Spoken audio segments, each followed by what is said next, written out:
Okay, so any number raised to 0 is 1 except 0. 0 raised to 0 is not 1.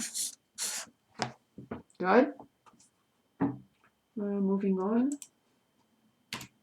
Don't write 0. I'm putting in some numbers just to let me move on to the next problem. Okay. Is there another way of writing z to negative 8? Is there another way of writing z to negative 8? Or x to negative 8? Is there another way?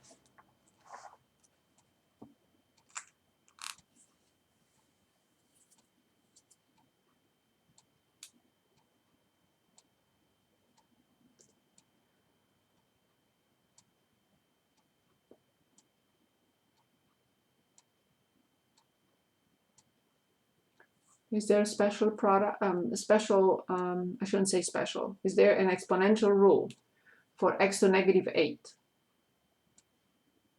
I think I remember. Isn't it like x over 8 or 1 over 8? 1 over x to the 8th. We cannot separate, yes, we cannot separate x from its power.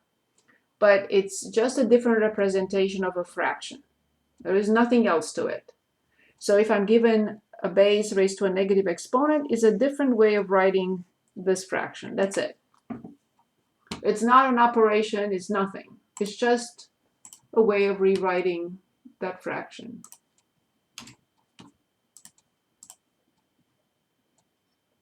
Good. What about 3/5 to negative 2? How do we write this?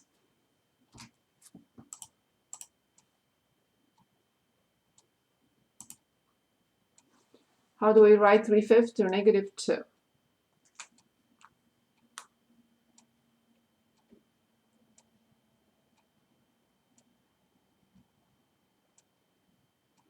Do we remember the rule?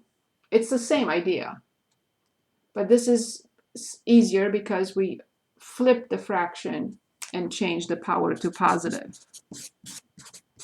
That's all there is to it. Because it's a division 1 by a fraction, so we really flip the fraction.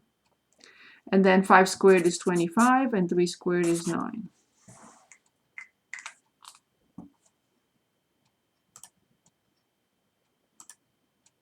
Okay, let's see if we want to look at this fraction. A quick question on that question. Sure. Can you write it as 9 over 25? Or it have to be like 25 over 9? But you have negative 2. So you have to bring it to the denominator. So this is 1 over 3/5 to the square, to the second power. And then you change it into 1 over 9 over 25. And when you divide by a fraction, you still have to go back and flip it. Okay, thank you. Sure. When we divide two fractions, we keep the fraction from the top when we flip the denominator. So you either go this route or you go directly to this, which is still the same thing. You cannot leave it as 3 over 5. That's not possible. It's 3 over 5 squared in the denominator. But then when we divide 1 by this, you have to flip. Or you go directly, or you go this route. The answer has to be 25 over 9. Okay, thanks. Thank you. Do we want to look at this problem?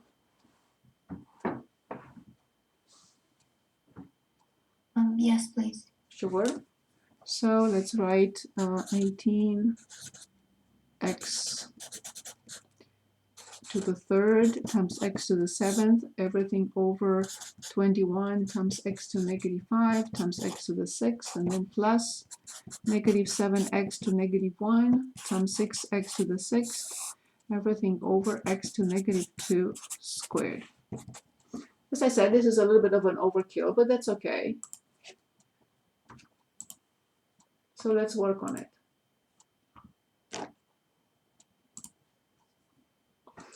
Good, so now I have to simplify each fraction by itself and then see what I can do further. So the first step is I will simplify 18 and 21 by 3.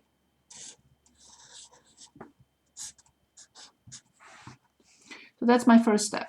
So I got 6 over 7. Now I'm looking at all these, and I know that I have to copy the base. And this is what we do with the powers. 3 plus 7, that is 10. But I have to subtract what I get from -5 plus 6, which is 1.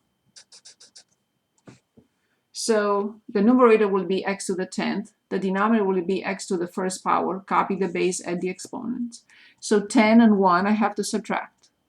Because when I divide exponential notations with the same base, I have to copy the base and subtract. From the exponent of the numerator, I subtract the exponent of the denominator. So now I reached the plus sign.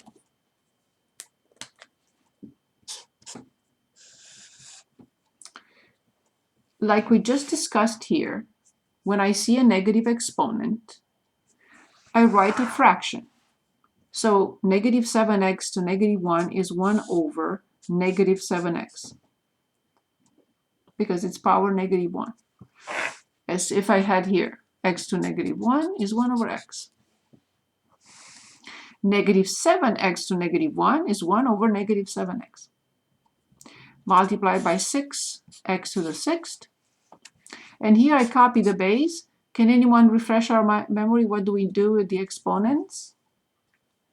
X to -2, everything squared.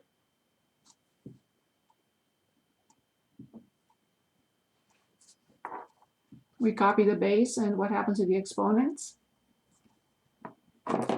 Multiply. Yes, very good. Thank you very much. So it's -4. Good. Moving on. Equal symbol. I think I don't have enough room there, so I'm going to move on to the next page. Good. So now I have 6 over 7, and 10 minus 1 is 9. So this is fully simplified. There is nothing else we can do here.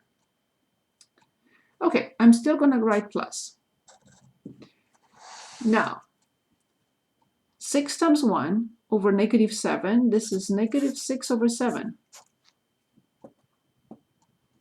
And now I have x to the 6th in the numerator and x in the denominator. So I copy the base and subtract the exponents. From power 6, I subtract power 1, so I have 5. Over x to -4. I continue. 6 over 7, x to the 9th. I copy -6 over 7. And now I have to divide these. I copy the base. And what happens again to the exponents? A 5 and a -4. Which operation do I perform now? Subtract. Yes. From 5, I subtract -4. What do I get? From 5, I subtract -4.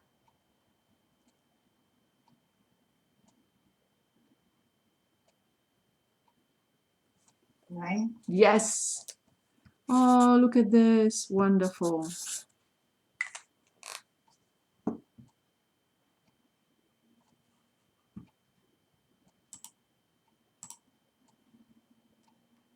Good.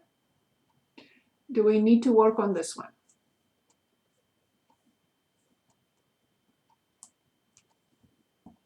It's the same idea you have to, but let me know.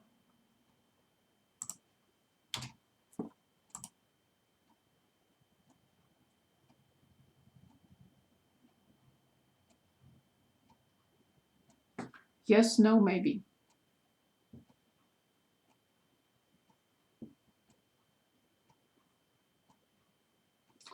Okay. Okay, we divide and simplify. Yes, no, maybe.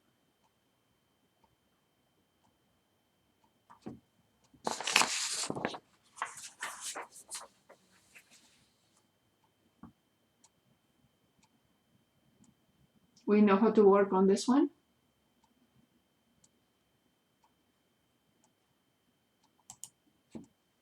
Yes? Please say something. I don't know if to move on or not.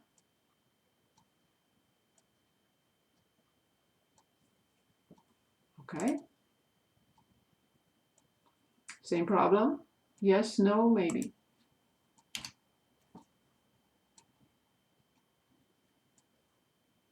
Okay. Long division. Yes, no, maybe.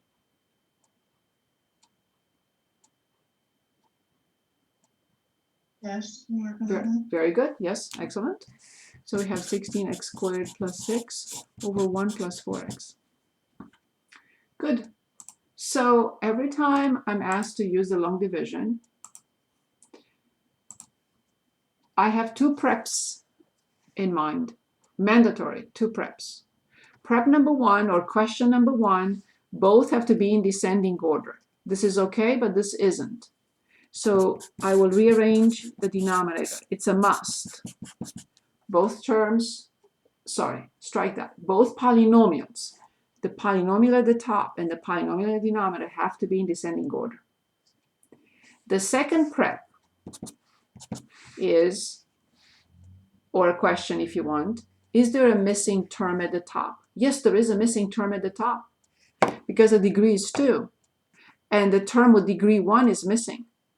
So I have degree 2, I don't have degree 1, and I have degree 0. So the algorithm requires that I leave some space where the term is missing. Degree 2 is there, degree 1 is nowhere to be found, and degree 0 is there. So I'm dividing by 4x plus 1. And now I'm asking myself, what times 4x is 16x squared? Something times 4x is 16x squared. What will that something be?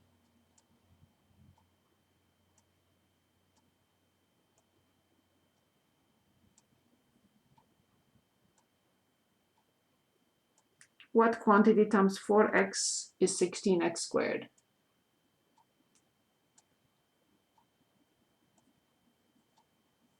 Please, anybody?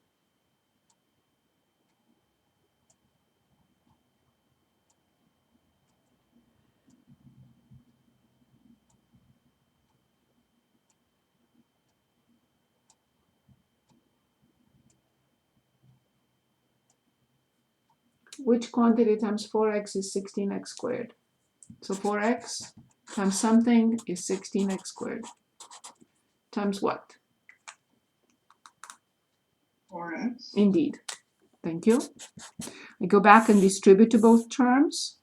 4x times 4x is 16x squared. I have to write the opposite sign. 4x times 1 is 4x. I have to write the opposite sign. Where will I write it? Right here. Because there is no like term with 4x. Gone. Bring down the next in line. Bring down the next in line. Final question. If this is degree 1, the next one cannot be degree 1 or 2. It has to be degree 0. So, what times 4x is negative 4x? So 4x times what is negative 4x?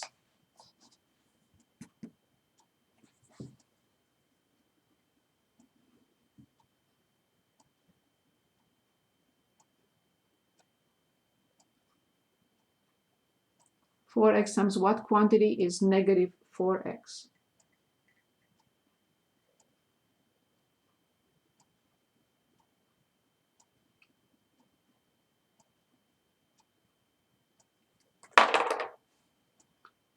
Four x times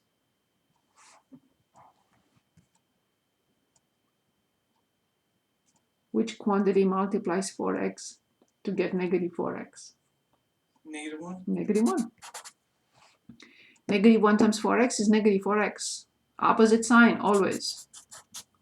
Negative 1 times 1 is negative 1. Opposite sign, always.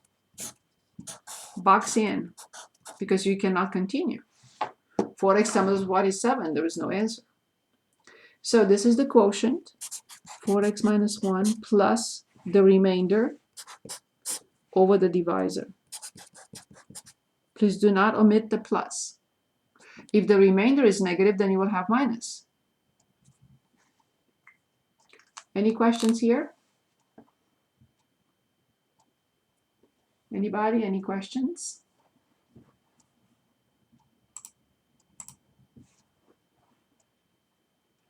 I know you know how to multiply this. Let's see. Oh, it won't let me. Okay, now write a scientific notation. Yes or no?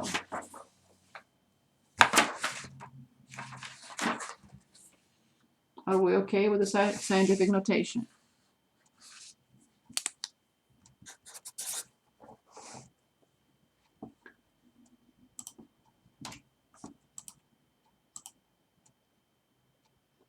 Are we okay with the scientific notation?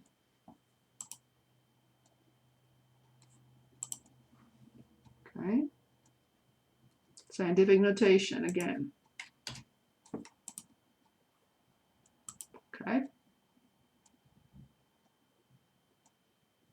Finding the greatest common factor. We can present the prime factorization of the number, and then we find what the greatest common factor is. Is it a yes or a no?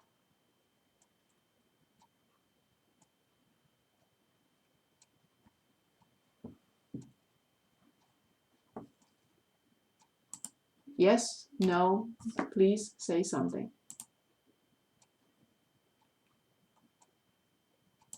Okay. Greatest common factor here.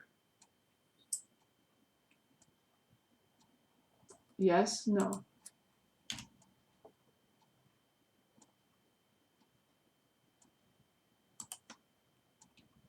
Okay. Factor of the greatest common factor. I think we're okay with this. It's just 5, or 40 and 10 and 15.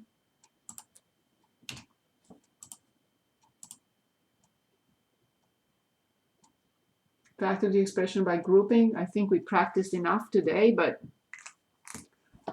is it a yes or a no?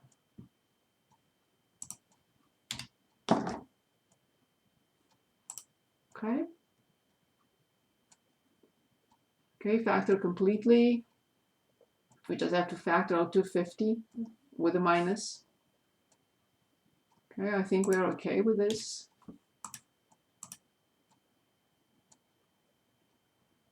I think the trinomial is clear now how to factor. Yes, no. Do we need to factor this? Okay. Do we need to factor this?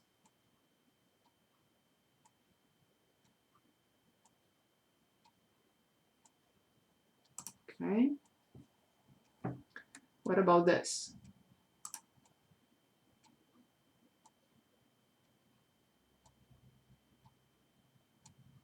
Let's work on this one for a moment. So x squared plus 7x plus 44. See, this is in descending order. This is not a special product, no negative leading coefficient. 1 is the leading coefficient. So I'm looking for two numbers whose product is 44 and whose sum is 7. If the product is a positive number, we are looking for two positives and two negatives. Since the sum is positive, they cannot be negative. But there is nothing I can write in here and add to get 7, and at the same time, 44 is the product. So this is indeed a prime. I don't like prime. I like not factorable using integers better, but that's fine to write prime. This is indeed prime. We cannot find, so 44 would be 4 times 11, 2 times 22. There is nothing I can do to add them and get 7. It's not possible. So the numbers don't exist. Because those numbers don't exist, this is not a factorable polynomial.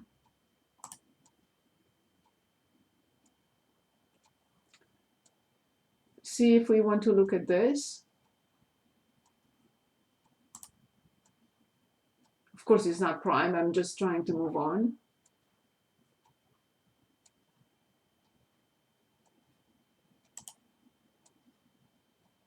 Okay, we had several examples like this one today. Let me know if you want to work on it.